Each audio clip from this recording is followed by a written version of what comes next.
এখন কেমন আছেন রানীমা? খুব একটা ভালো নয় গোপাল। কাশিটা কিছুতেই কমছে না। আজ আবার কাশতে কাশতে রক্ত পড়েছে। সে কি? না না, কাশির সাথে রক্ত পড়া তো ভালো কথা নয়। তা রাজবৈদ্যকে কি খবর পাঠানো হয়েছে? হ্যাঁ, পাঠিয়েছি, তিনি এসে পড়লেন বলে। এসে পড়লেন নয়, এসে গেছি। আপনি কোনো চিন্তা করবেন না রানীমা, রাজবৈদ্যকে একেবারে বাড়ি থেকে তুলে নিয়ে এসেছি। আমাকে আবার তুলে আনলো কখন? বরং বরং আমার কাছ থেকে তো সব কিছু শুনে নিজেই তো আমার পিছু পিছু চলে এলো। আরে অমন ধ্যানমগ্ন হয়ে কি ভাবছো? হ্যাঁ, দেখো দেখো, তাড়াতাড়ি রানীমাকে দেখে রোগের উপশমের কিছু একটা ব্যবস্থা করো। হ্যাঁ হ্যাঁ হ্যাঁ, দেখছি দেখছি দেখছি। বড় করে হাঁ করুন তো দেখি। না না না না না না, তেমন ভয়ের কিছুই নেই। আসলে ওই কাশতে কাশতে গলার ভেতরটা মনে হচ্ছে ওই চিড়ে গেছে। হ্যাঁ হ্যাঁ, ওই তার থেকেই রক্তপাত। শোনো বৈদ্য, ভালো দেখে এমন ওষুধ দাও যাতে রানীমা তাড়াতাড়ি সুস্থ হয়ে ওঠেন। জানেন রানীমা, আপনার অসুখের চিন্তায় কাল সারা রাত আমি দু চোখের পাতা এক করতে পারিনি। বেটার ছেলে কিরকম গল্প বানাচ্ছে দেখো। আজ সকালে বাজারে দেখা হতে একবারও তো রানীমার কথা বললো না, উল্টে গুচ্ছের বাজার করে আমার নাকের উপর দিয়ে থলি দুলিয়ে বাড়ি চলে গেল। কাশিটা পুরোপুরি নির্মূল হতে আরো কটা দিন সময় লাগবে। মন্ত্রীমশাই, রাজকাজের কোনো অসুবিধে হচ্ছে না তো? না না, অসুবিধে আবার কোথায়, শুধু রাজকোষের চাবিটা যদি দিতেন। কেন? রাজকোষের চাবি দিয়ে আপনি আবার কি করবেন? দেখো গোপাল, যা বোঝো না তা নিয়ে কথা বলো না। বারে, বুঝবো না কেন? মহারাজ তো যাকে যা দেবার সবকিছু দিয়ে গেছেন। হ্যাঁ, তা অবশ্য দিয়ে গেছেন। তাই রাজকোষের চাবি না পেলেও রাজকাজ আটকাবে না, আর রাজবাড়ির হেসেলও বন্ধ হয়ে যাবে না। একটা পেট মোটা আমার সব মতলবে জল ঢেলে দিল। রানীমা, এসব রাজকাজের চিন্তা না করে আপনি একটু ঘুমোবার চেষ্টা করুন তো, দেখবেন ভালো করে ঘুমোলে সব ঠিক হয়ে যাবে। তুমি একেবারে ঠিক কথাই বলেছ গোপাল, ঘুমটাই এখন খুব দরকার। আমি তাহলে এখন আসছি রানীমা, বিকেলে আবার আসবো। বুঝলে গোপাল, মুখে তো বলে এলাম কাশতে কাশতে গলার ভেতরটা চিড়ে গেছে আর তার থেকেই রক্তপাত হচ্ছে, কিন্তু কিসের কিন্তু রাজবৈদ্য মশাই? সত্যি কথা বলতে কি, রানীমার শরীর গতিক কিন্তু সুবিধার বলে মনে হলো না। আজ না হয় পাচন দিলাম, পাচন খেয়ে সুস্থ হয়ে গেলে ভালো, কিন্তু কিন্তু ভালো না হলে খুবই চিন্তার বিষয়ে গোপাল। কি বলছেন কি? আমি ঠিকই বলছি। এদিকে মহারাজও রাজ্যের বাইরে, তিনি থাকলে এতটা চিন্তা আমার হতো না। তার মানে মহারাজকে খবর পাঠাতে বলছেন? কিন্তু সেখানেও তো সমস্যা। খাম্বাজ রাজ্য তো আর খুব একটা কাছে নয়, দ্রুতগামী ঘোড়ায় চড়ে গেলেও 1.5 দিন লেগে যাবে। হ্যাঁ, ওই যাওয়া আসার দূরত্বটা একটা সমস্যা বটে। যেতে 1.5 দিন, আসতে 1.5 দিন, তারপর মহারাজকে খবর দিয়ে নিয়ে আসা, সবকিছু করতে করতে তো কমপক্ষে 3-4 মতো তো লেগে যাবেই। না না রাজবৈদ্য মশাই, ওই মহারাজের কথা মাথা থেকে নামিয়ে যা করার তা আপনাকেই করতে হবে, আর 2-1 দিনের মধ্যেই রানীমাকে ভালো করে তুলতেই হবে।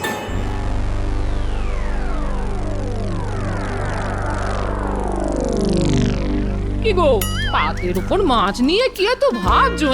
বলি খেয়ে বলো, তেল কইটা কেমন রেঁধেছি? হ্যাঁ হ্যাঁ হ্যাঁ হ্যাঁ, এই তো খাচ্ছি। না, আজ তো দেখছি তোমার মাথায় চিন্তামণি ভর করেছে। এই এই কি এত ভাবছো বলো তো?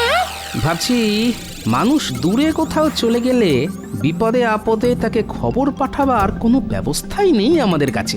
হঠাৎ করে এই ভাবনা মাথায় এলো কেন? দেখো, রানীমার এত শরীর খারাপ, অথচ তার সবথেকে কাছের মানুষ মহারাজকে চট করে এই খবর জানানো যাচ্ছে না। অথচ আমাদের কাছে সেই রকম যদি কোনো উপায় থাকতো তাহলে কত ভালো হতো বলো তো। এক লহমায় মহারাজ জেনে যেতেন। এই দেখো দেখো, এই উপায় যখন নেই তখন তা নিয়ে 7-5 ভেবে তো কোনো লাভ নেই। হ্যাঁ, এই ওসব কথা মাথা থেকে নামিয়ে ভালো করে খাও তো খাও, এই খাও খাও। কাল একবার বিজ্ঞানীর সঙ্গে এই নিয়ে কথা বলতে হবে।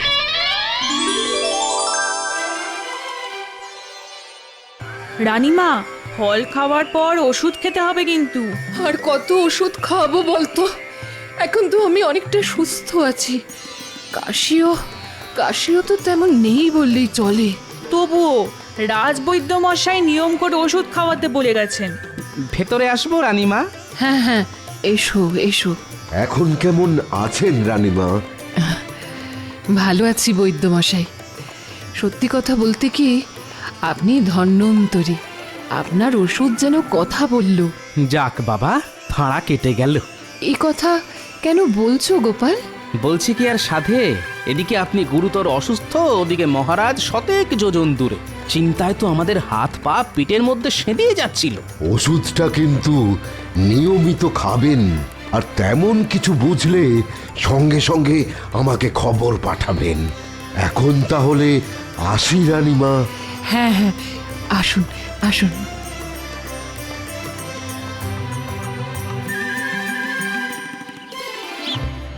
বিজ্ঞানী, বিজ্ঞানী! গোপাল ডাকছে না? বিজ্ঞানী!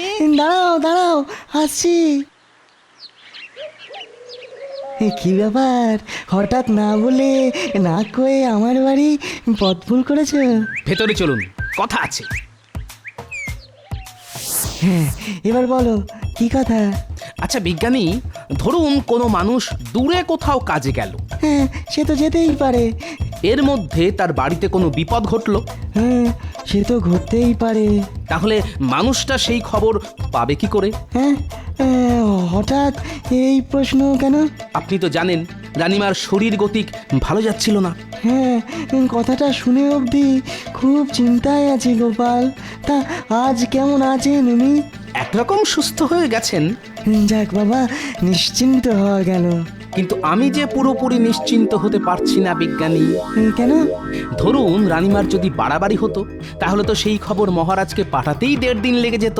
তারপর মহারাজের ফিরে আসা, সেও প্রায় 1.5 দিন। খুবই ন্যায্য কথা বলেছো গোপাল। একমাত্র ঘোড়া ছাড়া আমাদের কাছে না আছে কোনো দ্রুতগামী যান, না আছে খবর পাঠানোর কোনো ব্যবস্থা। দূরত্বের কাছে আমরা সত্যিই বড় অসহায় গোপাল।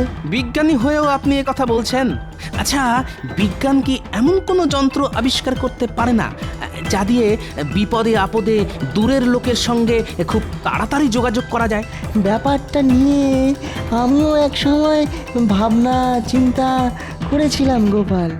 এক প্রান্ত থেকে অন্য প্রান্তে খবর পাঠানোর জন্যে কিছু পরীক্ষা নিরীক্ষাও করেছিলাম, কিন্তু পরে আর নানান কাজের চাপে সেটা আর বেশি দূরে গইনি। হ্যাঁ, এবার সব কাজ ফেলে ওটাকে নিয়ে ভাবনা চিন্তা শুরু করে দিন। একবার যদি ওটা আবিষ্কার করতে পারেন না, তাহলে দেখবেন আপনি জগৎ বিখ্যাত হয়ে যাবেন। বলছো? ঠিক আছে ঠিক আছে, কাল থেকেই না হয় শুরু করে দেবো, কেমন? কাল নয়, আজই, আজ থেকেই শুরু করে দিন। আজ থেকে? হ্যাঁ হ্যাঁ হ্যাঁ, আজ থেকেই। ঠিক আছে, তাই হবে, তাই হবে গোপাল। না, আজ 2 দিন ধরে ঘরের দরজা বন্ধ করে বিজ্ঞানী যে কি করছে কে জানে। দোরগোড়ায় গিয়ে ডাকলেও সাড়া মিলছে না। যাকে কাল ভোর ভোর উঠে একবার ওর বাড়ি যেতে হবে।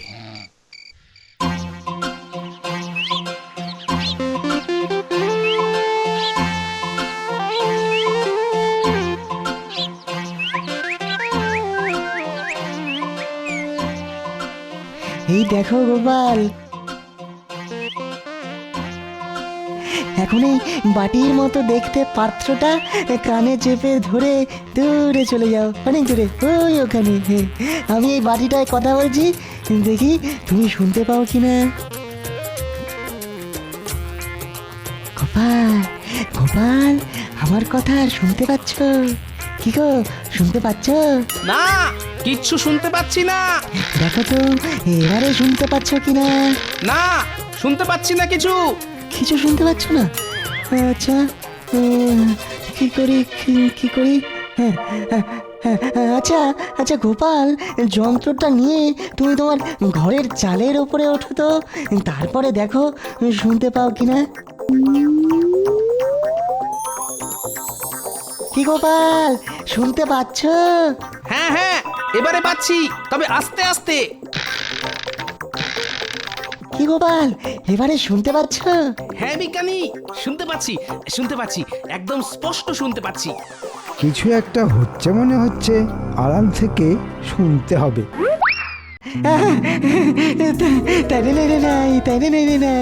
তার মানে আমার আবিষ্কার ঠিক পথে এগোচ্ছে, শুধু এটাকে আরো উন্নত করে তুলতে হবে।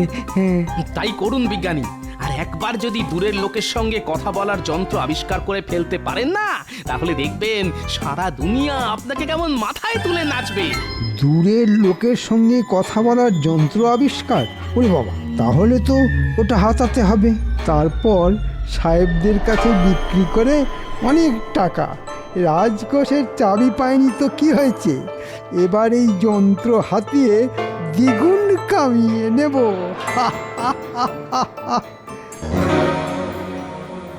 এবারে আমন জোরে মারবো না, দেখবি আমার গুলি তোরা কেউ ধরতেই পারবি না। ঠিক আছে ঠিক আছে, ওই বড় বড় কথা না বলে মেরে দেখা।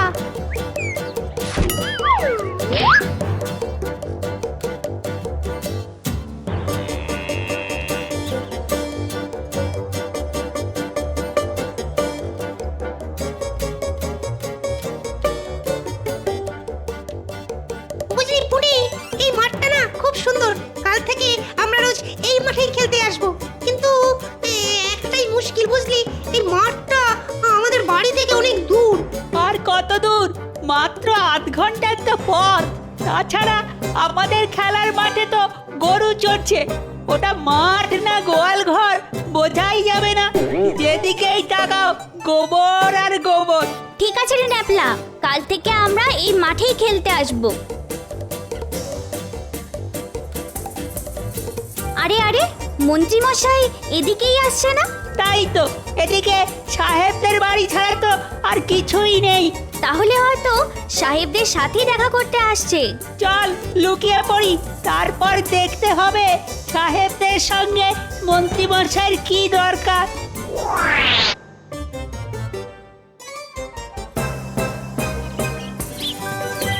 সাহেব সাহেব, ও সাহেব, কোথায় গেলে সব?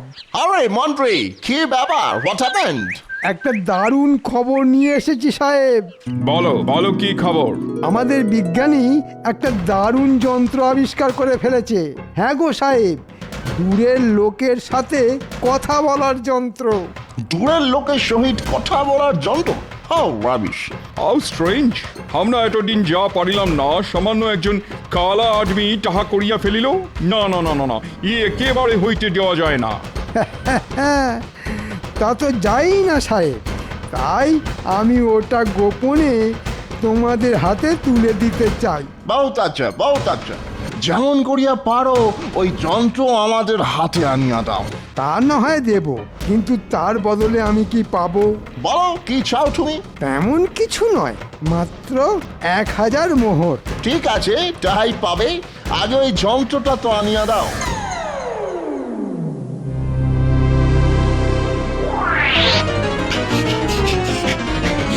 গোপাল দাদু, গোপাল দাদু! কিরে, কি হয়েছে? ঠিক আছে ঠিক আছে, তোরা যা, আমি এর ব্যবস্থা করছি।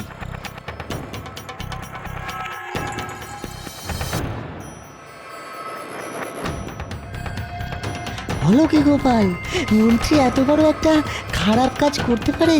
ও যে কি পারে আর কি পারে না, সেটা একমাত্র ওই জানে।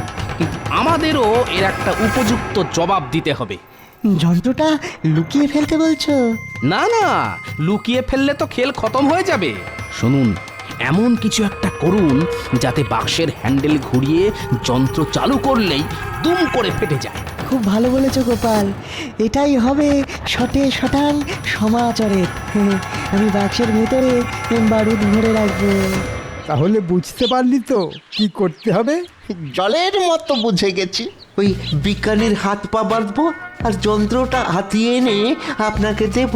হ্যাঁ, কিন্তু কিন্তু এত সব করার জন্য আমরা কি পাবো? হ্যাঁ, আমরা কাজের আগেই পাওনা গন্ডার কথা না আমার ভালো লাগে না। আগে কাজ করে এনে দেখা, তারপর তোদের পুষিয়ে দেব।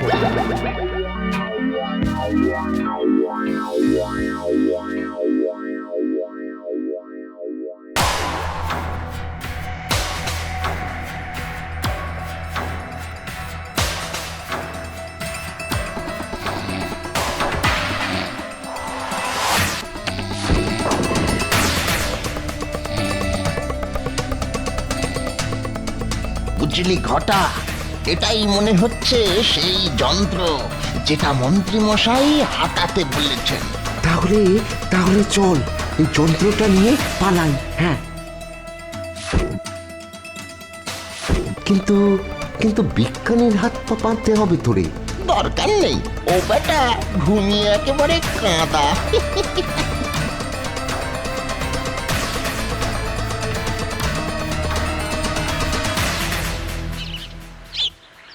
দুটো বাটির একটাতে মুখ লাগিয়ে একজন কথা বললেই অন্যজন অপর বাটিতে কান লাগিয়ে সেই কথা শুনতে পাবে। হ্যালো হ্যালো, শুনিতে পাইতেছো? Hello hello hello. No man no, কিছু শোনা যাইতেছে না। এই দেখো, বলতেই ভুলে গেছি, ওই যে 4 চৌকো বাক্সটার গায়ে হ্যান্ডেল রয়েছে, ওটা ঘোরাতে হবে সাহেব। Oh my God! এটা যন্ত্র দিয়া আমাদের মারিয়া ফেলিবার ষড়যন্ত্র। ওরে বাবা রে, মেরে ফেললে রে, মেরে ফেললে। হল্ট হল্ট মন্ত্রী, আরে ওই শুট করিয়া দিব। তোমাকে থামিতে বলিতেছি, আমরা কিন্তু গুলি করিব। থামো মন্ত্রী, থামো থামো বলিতেছি। ওরে বাবা রে, আমার কি হবে রে?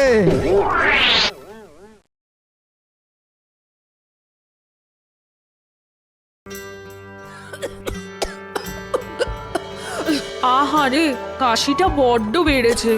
রানীমা, খুব কি কষ্ট হচ্ছে? কি করে যে ঠান্ডা লেগে গেল জানি না।